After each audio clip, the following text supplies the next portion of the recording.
उपदेश सुने व्याख्यान सुने, दुर्गुण द्वर व्यसन भुला न सके। पतितों के उदाहरण पाठ पढ़े, बिछड़ों को गले से लगा न सके। गीता रामायण बहुत पढ़ी, पर फूट से पिंड छुड़ा न सके। बस में जिनके आनंद बसे, अब तक न उसे पहचान सके। धनवान बने प्रधान बने, ममता की पिपास बुझा न सके।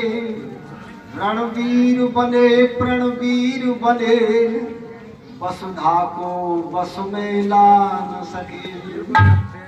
हंस बने ओमरान बने, मन मानस में लहरा न सके।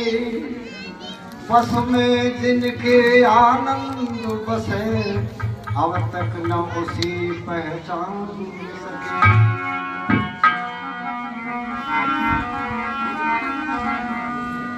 अपनों के संग बैर गैर से, अपनों के संग बैर गैर से प्यार ना होता। तो हिंदू को मत तेरा बेड़ा मझधार ना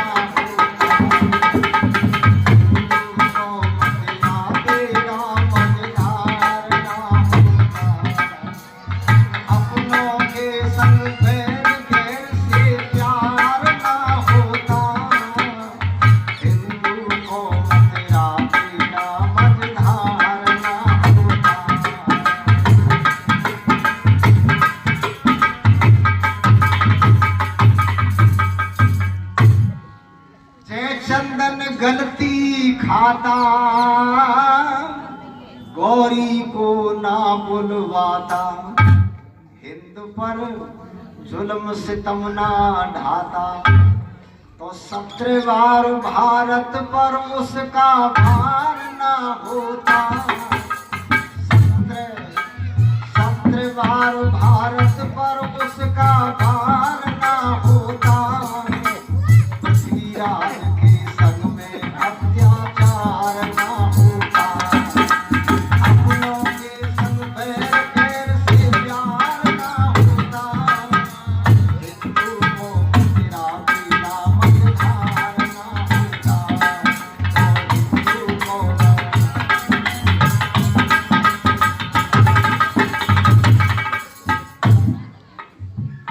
महाराणा प्रताप बिचारा, फिरा जंगल में मारा मारा। नहीं भाइयों ने दिया सहारा, और मान सिंह राजा अकबर का यार ना होता। प्रताप और झाला का जीवन पार ना होता।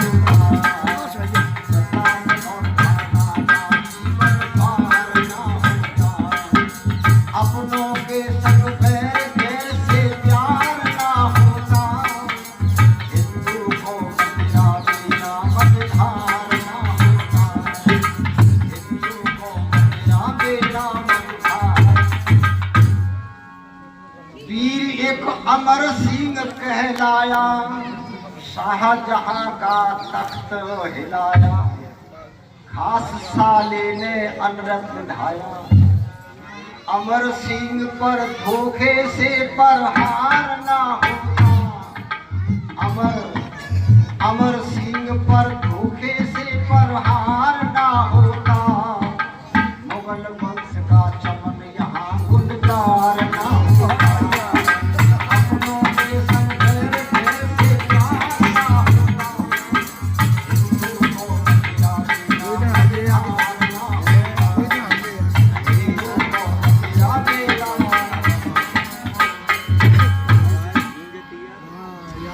यशवंत शिवा संग होते, मौत के घाट यवन सब सोते।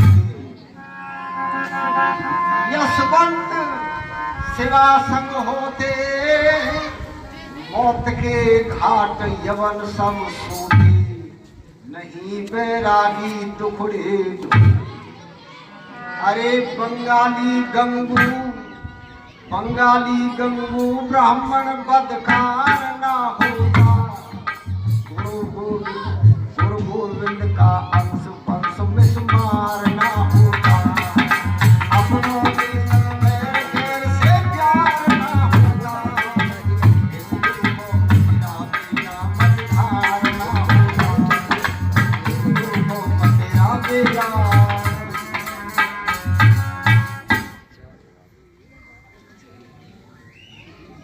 मंच पर उपस्थित आज जगत के विख्यात विद्वान, उपदेशक, सन्यासी, वानप्रस्थी, महानुभाव, बहुत मधुर कार्यक्रम अभी मेरे से पूर्व श्री भानु प्रकाश जी जो बरेली से आए हैं, आपने श्रवण किया है। उन्होंने अपने कार्यक्रम में क्रांतिकारी पंडित राम प्रसाद बिस्मिल की कुछ याद दिलाई। बंधुओं, इस देश में एक से एक महान वीर, एक से एक विद्वान, दार्शनिक, लेखक, कवि, साधु, सन्यासी, धर्मात्मा, त्यागी, तपस्वी निराले हुए हैं। सारी दुनिया में जितने भी देश हैं, उन किसी भी देश को सोने की चिड़िया नहीं कहते। चाहे कितना ही अमेरिका धनी हो, जर्मन, जापान हो, उनको सोने की चिड़िया नहीं कह सकते अभी तक। केवल इसी भूमि को सोने की चिड़िया कहते हैं। इस मिट्टी में एक से एक महान पुरुष पैदा हुए हैं। अभी 4-5 दिन हुए हैं, 23 जनवरी का दिन, आज जो है 30 जनवरी है। 23 जनवरी को एक क्रांतिकारी का जन्म दिवस मनाया। आपको शायद पता और नाम जानते होंगे, सुभाष चंद्र बोस है जी। हाँ साहब। सुभाष चंद्र बोस को कुछ लोग ज्यादा याद नहीं करते, नेता तो नाम नहीं लेते अब, क्योंकि वो तो अपने को बढ़िया नेता समझते और कोई दूसरा नेता हुआ ही नहीं, जबकि अपना अपमान समझते। नेता तो हुआ सुभाष ही बस। सुभाष चंद्र बोस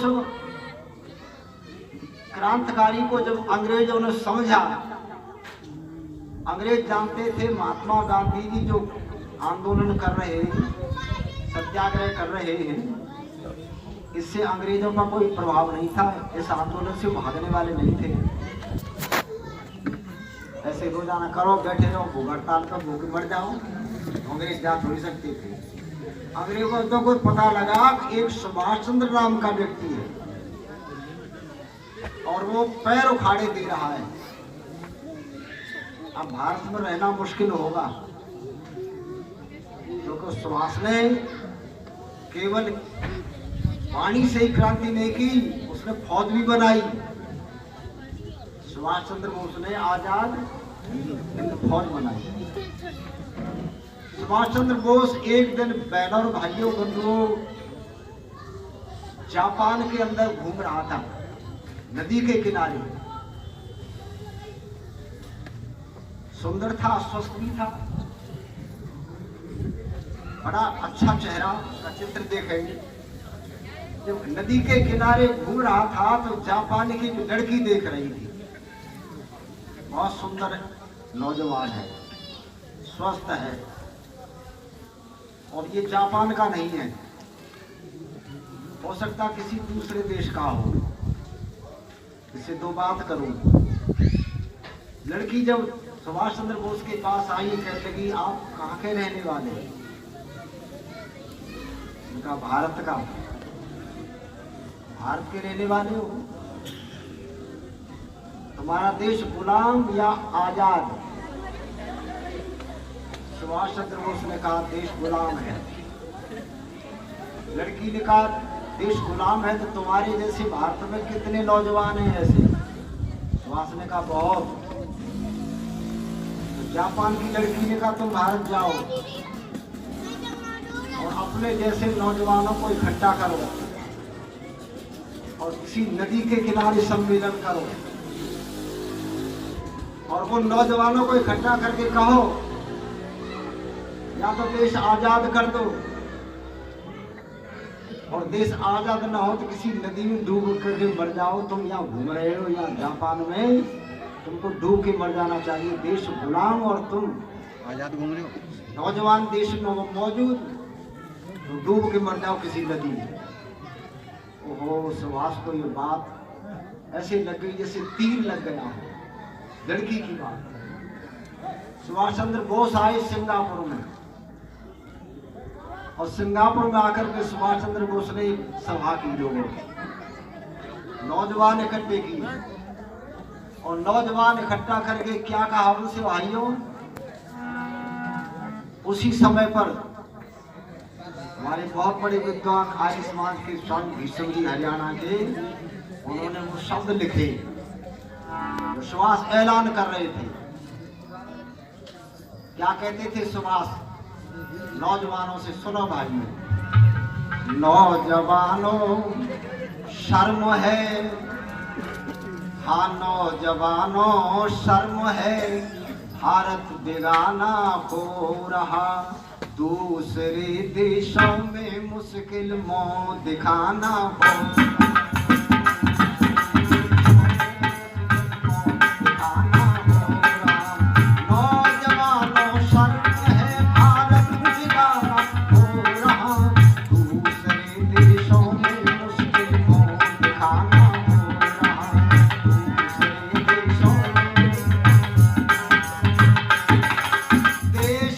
आजाद करना है तो अर्पण तन करो। क्या कहा? देश को आजाद करना है तो अर्पण तन करो, तन करो मन करो, पास धन है धन करो। मैं तुम्हें आजादी दूंगा, खून तुम अर्पण करो। सुभाष का नारा था, तुम मुझे खून दो, मैं तुम्हें। ये राम नाम और सत्याग्रह से काम ना चलेगा। हाथ जोड़ करके बैठे रहो, जिंदगी भर अंग्रेज नहीं जाएंगे। अब अपना काम करना पड़ेगा। और क्या कहते थे, राजी से कोई बात किसी ने कभी नहीं मानी है, और जिसने मानी है उसने बस डंडे से मानी। समझदार कहने से माने, मूर्ख कहन माने, और जो लातों का हो देवता बातों से ना माने, उसकी तो बस एक दवा है, जूते फटे पुराने और सिर पे हो धड़ाधड़ एकदम आ जाए अकल। 100 रोगों की एक दवाई हमने ये मानी है। किसने कहा? उसने। अब हाथ जोड़ने से काम ना चलेगा। अब तो तुम जो है क्या करो, मैं तुमको, तुम खून दे दो, मैं आजादी दूंगा। देश को आजाद करना है तो अर्पण तन करो, तन करो मन करो, पास धन है मन धन करो। मैं तुमको आजादी दूंगा, खून तुम अर्पण करो। धन बल विद्या बिना खाली खजाना हो रहा, नौजवानों शर्म है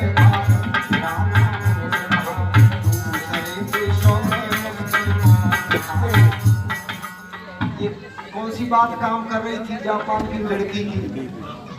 तीर लग गया का देश को आजाद करना है, या तो डूब के मर जाओ या देश आजाद करो।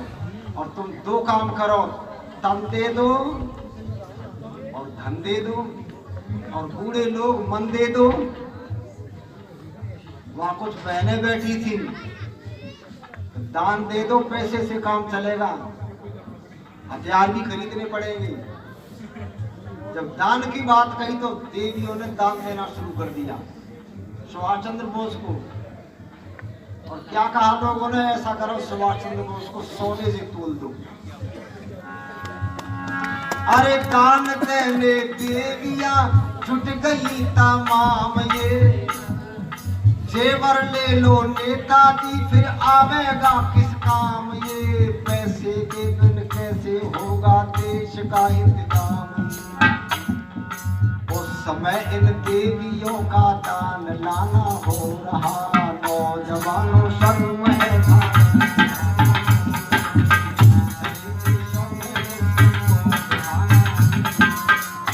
घोषणा की कि दान दो, देवियों ने जेवर उतार करके दे दिए, नेताजी लो सोने से तोल दो नेताजी को।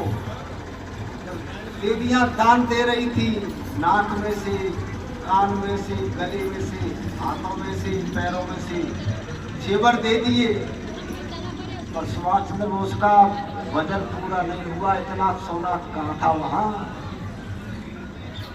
कितना कम है, अभी कम है। एक माँ उठी, रुक जाओ,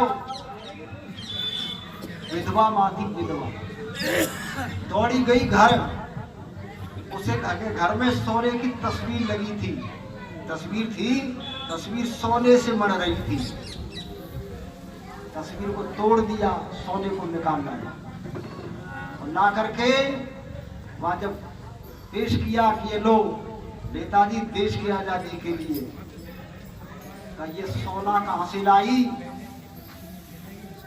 उसने कहा मैं एक विधवा औरत हूं, पति देव मर गए थे, उनके मरने के पश्चात तो जो सोना मेरे घर में था, मैंने पति देव का चित्र और फोटो जो तस्वीर बनवाई, उस सोना तस्वीर में लगा दिया था, उस तस्वीर में सोना लगा था, उसे उतार करके निकाल करके ले आई तो देश के काम आएगा। ओ सुभाष चंद्र बाबू ने दिया अंतिम आशीर्वाद, प्यारे भारत देश को हो निश्चय आजाद कर दूंगा, देवियों का तपो त्याग। ओ बंधुओं,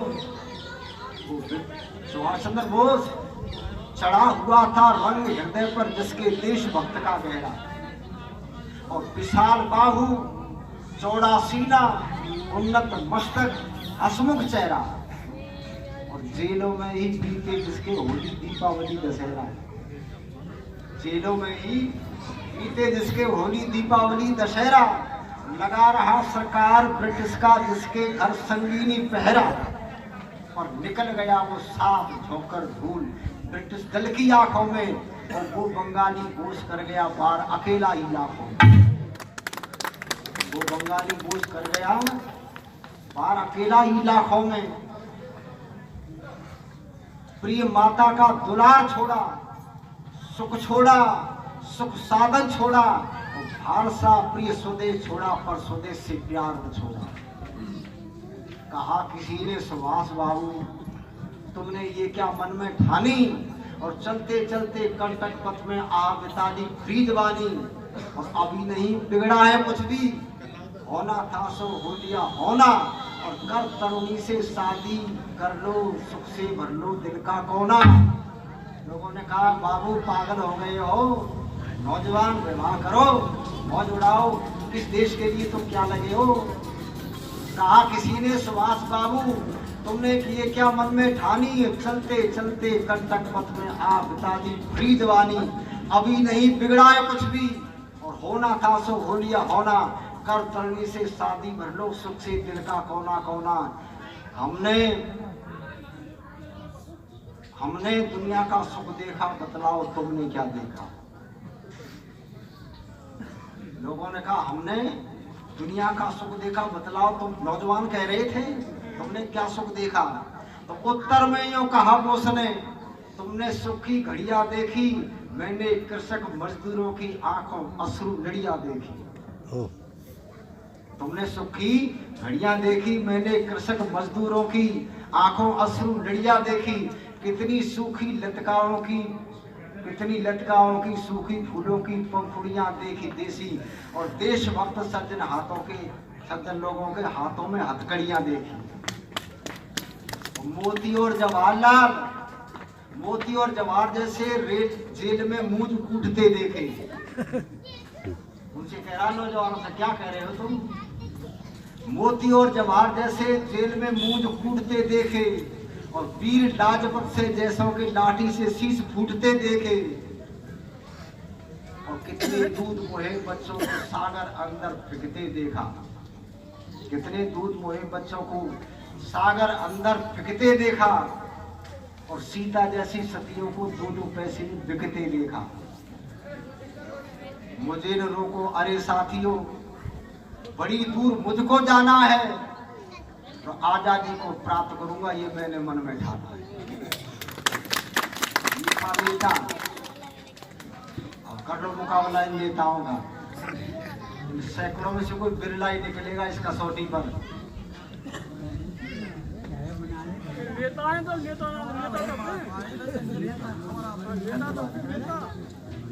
सज्जनों में विरोधी नहीं, अच्छे लोग होते हैं, अच्छे नेताओं में भी अच्छे हैं, अभी कुछ हैं जिनके हृदय में देशभक्ति है। सन 47 से पहले जितने नेता थे, आप सब समझदार पढ़े लिखे लोग बैठे, आजादी से पहले जितने नेता थे उनके हृदय में देशभक्ति थी और आजादी के बाद जितने नेता उनकी हृदय में घर की भक्ति, लूट भक्ति थोड़े बहुत है, थोड़े बहुत है। अब भी अच्छे होंगे, कोई सबको बुरा नहीं कहता। बीजवंश नाम अच्छे अच्छे रहेंगे, अच्छे रहे। अंग्रेजों ने मिटाया बीजवंश तुम्हारा, कितने दिन तक?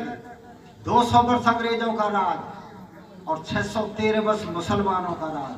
1000 वर्ष तक मिटाया, तुम्हारे मंदिर तोड़े, मस्जिद तोड़ी, तुम्हारे रीता गीता रामायण जलाई, सभ्यता संस्कृति, बहन बेटियों की इज्जत लूटी, हजारों वर्ष तक बर्बादी की, मिटाने की कोशिश की। और सज्जनों, लोगों की समझ में आए भाई अब बचो, अब तो बचो, अब तो कुछ जगो। तो 1857 में गदर शुरू हुआ। 1857 में गदर शुरू हुआ। स्वामी दयानंद जी महाराज जिसका नाम लेते हो, ये हमारे लोग सुना रहे, हमारे भाई जो भालू प्रकाश जी और ये राम गोपाल जी। स्वामी दयानंद जी महाराज वो साधु था जिसने सबसे पहले आजादी का बीज बोया। दयानंद ने जिस समय आजादी का बीज बोया, क्रांति की आर्य समाज बनाई, उसमें गांधी जी 6.5 वर्ष के थे, 5.5 वर्ष की। गांधी जी का जन्म कब हुआ? 1869 में 2 अक्टूबर को। 1869 में 2 अक्टूबर को गांधी का जन्म हुआ और 1875 में आर्य समाज का संगठन बना दिया दयानंद ने, जब गांधी जी 5.5 वर्ष के थे। लिखा तो नाम ही नहीं, नसरा नहीं था, जो नेता अब है नहीं। आर्य समाज ने बीज बो दी। 1857 में क्रांति हुई, मरते रहे लोग, कितने मरे। ओहो, राम प्रसाद बिस्मिल की चर्चा ये कर रहे थे। राम प्रसाद बिस्मिल गोरखपुर की जेल में, मैं जेल में गया, वहाँ जा राम प्रसाद बिस्मिल को फांसी लगी और जेल में हम गए, हम हवन किया हमने। राम प्रसाद बिस्मिल जहाँ शाहजहाँपुर रहे वहाँ भी गए। इन क्रांतिकारियों से जो गोरखपुर की जेल में फांसी दी जा रही थी, तो जेलर ने क्या कहा, राम प्रसाद बिस्मिल फांसी लगने में कुछ ही मिनट बाकी है, तुझे जो कुछ मांगना है सो मांग ले, जो खाने की चीज है वो मांग ले, जो इच्छा वो प्रकट कर, जिससे मिलना हो, और क्या चाहता है। राम प्रसाद बिस्मिल कहने लगा, सवेरे मुझे कुछ नहीं चाहिए, घी और सामग्री मंगाओ। सही सवेरे 7 बजे जब मैं फांसी पर जाऊंगा और फांसी चढ़ने से पहले मैं संध्या हवन, अंग्रेजों से कहा फांसी से पहले हवन करूंगा जेल में। अंग्रेजी राज और नौजवान क्या करेगा, हवन करूंगा, सामग्री मंगा दी जाए। सामग्री मंगाई, हवन किया। राम प्रसाद बिस्मिल ने जेल में हवन करके व्यायाम किया है, संध्या की है। अब आखिरी समय आ गया, बस अब कुछ नहीं, बोल और कोई इच्छा है? कहा एक इच्छा और है, सुन लो। आखिर राम प्रसाद बिस्मिल की बात कह रहा हूँ, इनका इतिहास ये कह रहे हैं। क्रांतिकारी सुनो, ये नेता क्या कहता है। अब अंत में इच्छा जानना चाहते हो, हवन कर लिया, सामग्री मंगा दी, मैंने संध्या कर ली, अब फांसी लगने में कुछ समय, एक काम करो, क्या करें, तो मुझे फांसी लगेगी, मेरी मृत्यु होगी, मेरी लाश तुम्हारे हाथ में होगी, और मैं आर्य हूं, तुम मेरी लाश को खोद करके जमीन में गाड़ दोगे। तुम अंग्रेज हो, तुम गाड़ते हैं, जलाते नहीं। मेरी अंतिम इच्छा है, मेरी लाश को, या आर्य समाज गोरखपुर का मंत्री है, पास में आर्य समाज है, गोरखपुर में आर्य समाज, बक्सीपुर आर्य समाज, आर्य समाज के मंत्री को बुला लेना और मेरी लाश आर्य समाज को दे देना। आर्य समाजी मेरी लाश वेद मंत्र बोल करके अंत्येष्टि वेद मंत्रों से कर दे। ओहो, अंग्रेज के लगा, ये सीखा कहाँ से, ये कहाँ से सीखा? कब मैं सत्यार्थ प्रकाश नाम का ग्रंथ पढ़ता हूँ, दयानंद का लिखा हुआ, उस ग्रंथ में क्रांतिकारी बनाया हूँ, उसमें लिखा है यही किया गया। बहनों भाइयों, क्रांतिकारी लोगों को देख करके अंग्रेज हिले गए। इस सत्याग्रह से ना हिले,